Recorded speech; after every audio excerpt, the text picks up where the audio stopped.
धर्म और संस्कृति के अनुसार एक आदर्श पति को वचनबद्धता, सच्चाई, ईमानदारी, संवेदनशीलता, सहानुभूति, त्याग, स्वाभिमान और सम्मान जैसे गुणों से युक्त होना चाहिए।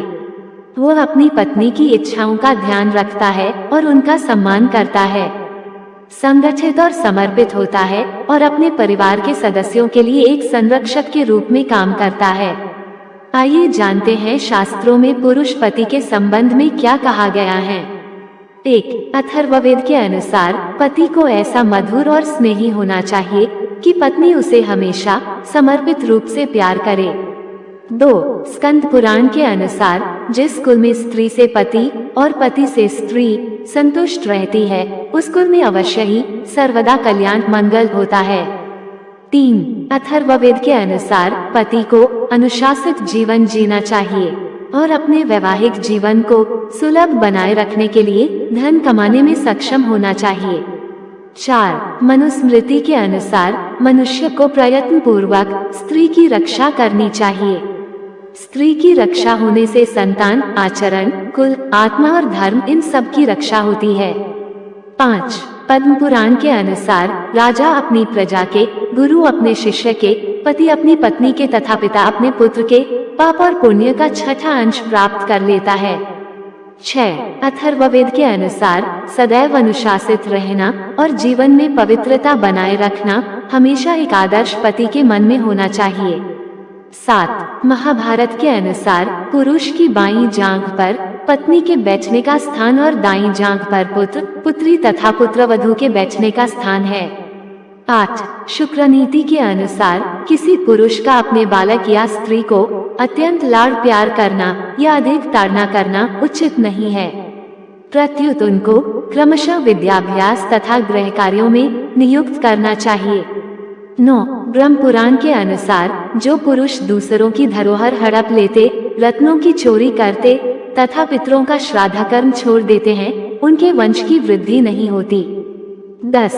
अथर्ववेद के अनुसार एक पति को अपनी पत्नी के प्रति हमेशा प्यार, देखभाल और स्नेह दिखाना चाहिए। दुख और कठिनाई की स्थिति में भी उसे कभी भी अपनी पत्नी के प्रति असभ्य या बुरा व्यवहार नहीं करना चाहिए। 11. शुक्र नीति के अनुसार अपनी प्रिय स्त्री के कहने मात्र से ही माता, पुत्रवधू, भाई की पत्नी या सौत के अपराध को बिना स्वयं अनुभव किए सत्य नहीं समझना चाहिए। 12. वामन पुराण के अनुसार किसी भी पुरुष को पराई स्त्री, अपनी बहन, बेटी अथवा माता के साथ कभी भी एकांत में नहीं बैठना रहना चाहिए। कारण है कि बलवान इंद्रिया समूह विद्वान को भी अपने वश में कर लेता है। 13. वशिष्ठ स्मृति के अनुसार तेजस्वी संतान चाहने वाले पुरुष को स्त्री के साथ एक पात्र में भोजन नहीं करना चाहिए। स्त्री को भोजन करते हुए, छींकते हुए, जम्हाई लेते हुए तथा आसन पर बैठे रहने की अवस्था में नहीं देखना चाहिए। 14. अथर्ववेद के अनुसार पति को अपनी पत्नी से कोई भी बात छुपा कर नहीं रखनी चाहिए।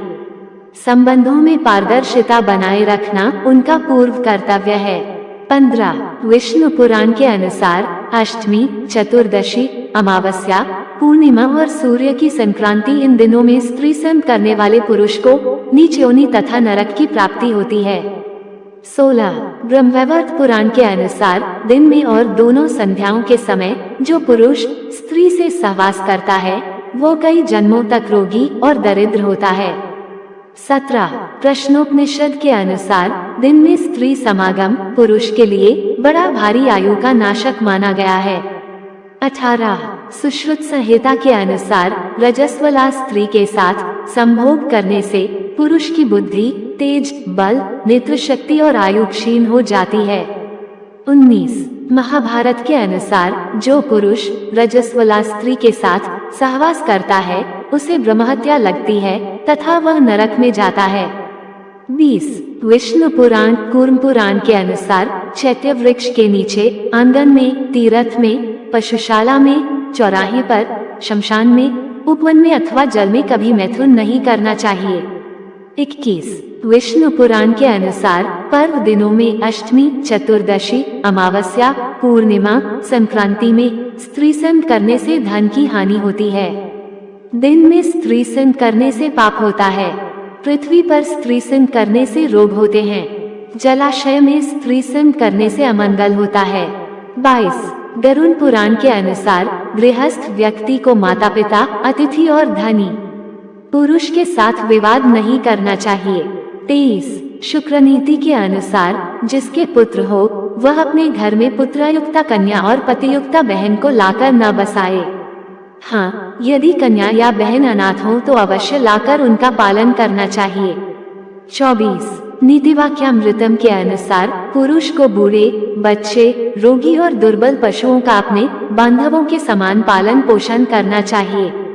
25 अपस्तंभ धर्मसूत्र के अनुसार पुरुष इच्छानुसार अपने पत्नी के या पुत्र के भोजन में विघ्न पड़ने पर भी सेवक के भोजन में विघ्न नहीं होने देना चाहिए। 26 महाभारत के अनुसार गृहस्थ पुरुष को घर में अतिथियों के लिए, पोष्य वर्ग के लिए, स्वजनों के लिए और नौकरों के लिए एक सा भोजन बनवाना श्रेष्ठ माना गया है। 27 नरसिंह पुराण के अनुसार अतिथि, सुवासिनी, विवाहिता कन्या, कुमारी कन्या, गर्भिणी स्त्री तथा रोगी, वृद्ध एवं बालकों को पहले भोजन कराने के बाद ही गृहस्थ पुरुष को स्वयं भोजन करना चाहिए। 28 चाणक्य नीति के अनुसार मनुष्य को 5 वर्ष तक पुत्र का प्यार से पालन करना चाहिए, 10 वर्ष तक उसे अनुशासित रखना चाहिए और 16 वर्ष की अवस्था प्राप्त होने पर उसके साथ मित्र की तरह व्यवहार करना चाहिए।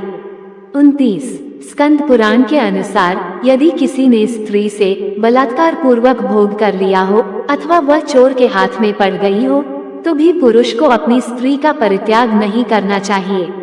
उसके त्याग का विधान नहीं है। ऋतुकाल आने पर वह शुद्ध हो जाती है। 30 गरुड़ पुराण के अनुसार यदि मनुष्य किसी के साथ शाश्वत प्रेम करना चाहता हो तो उसे उसके साथ द्यूत, अर्थ, व्यवहार, धन का लेन देन और परोक्ष रूप में उसकी स्त्री को देखना, इन 3 दोषों का परित्याग कर देना चाहिए।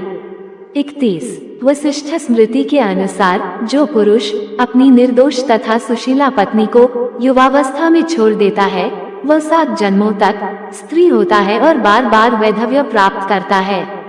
32 नारद परिव्राज उपनिषद के अनुसार जब मन में सब पदार्थों की ओर से पूर्ण वैराग्य हो जाए तभी संन्यास की इच्छा करनी चाहिए। इसके विपरीत आचरण करने से मनुष्य पतित हो जाता है। वैराग्यवान पुरुष संन्यास ग्रहण करे और रागवान पुरुष घर पर ही निवास करे। जो मन में राग होते हुए भी संन्यास ग्रहण करता है वह द्विजों में अधम है तथा उसे नरक में कठोर दंड की प्राप्ति होती है। 33 ब्रह्मवैवर्त पुराण के अनुसार जो पुरुष अपनी कुलीना पतिव्रता पत्नी को संतानहीन अवस्था में त्याग कर सन्यासी, ब्रह्मचारी अथवा यति हो जाता है, व्यापार आदि के लिए बहुत दिनों के लिए दूर चला जाता है या मोक्ष के हेतु अथवा जन्म मरण से छुटकारा पाने के लिए तीर्थवासी अथवा तपस्वी हो जाता है, उसे पत्नी के शाप से मोक्ष तो मिलता नहीं, उल्टे धर्म का नाश हो जाता है। परलोक में उसे निश्चय ही नरक की प्राप्ति होती है और इस लोक में उसकी यश, कीर्ति, बल नष्ट हो जाता है। 34 अथर्ववेद के अनुसार एक पति का कर्तव्य है कि उसकी पत्नी को हमेशा आवश्यक सम्मान मिलना चाहिए और उसे एक अनमोल संपत्ति की तरह माना जाना चाहिए। पति को हमेशा अपने सम्मान के बारे में भी सावधान रहना चाहिए।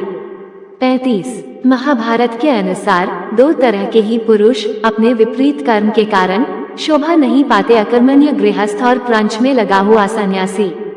36 पद्म पुराण के अनुसार एकमात्र पति ही स्त्रियों का गुरु है, अतः स्त्री को अपने पति के सिवाय किसी को भी गुरु नहीं बनाना चाहिए। वीडियो को अंत तक देखने के लिए आपका हार्दिक धन्यवाद। कृपया इस चैनल को ध्यान से सब्सक्राइब करें। वीडियो पसंद आया हो तो शेयर करें ताकि हम सनातन हिंदू धर्म की संस्कृति का प्रसार कर सके। जय श्री राम।